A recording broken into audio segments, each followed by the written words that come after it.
This is the nature of life, this is the circle of life. ছোট্ট শিশু হয়ে এসেছিলেন, শৈশব, কৈশোর, যৌবন, প্রৌঢ়ত্ব। আগে ছিলেন সিঙ্গেল, বিয়ে করে হয়ে গেলেন ডবল।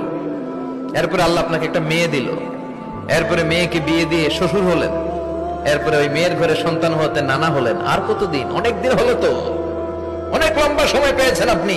Think about that. এবার যাওয়ার কথা ভাবেন, আখিরাতের সামানের কথা ভাবেন, ফিরে যেতে হবে। কি শক্তিশালী যুবক, বার্ধক্য চলে আসলে লাঠি ছাড়া চলতে পারে না। কুচকুচে কালো দাড়ি সাদা হয়ে যায়, দাড়ির শুভ্রতা, বয়সের ভার, রং ধরা যৌবন জং ধরে শেষ, ঠিক কিনা? This is the circle of life. যুবক ভাইরা, এটাই জীবন, চলে যেতে হবে, কেউ থাকতে পারবে না, ঠিক কিনা?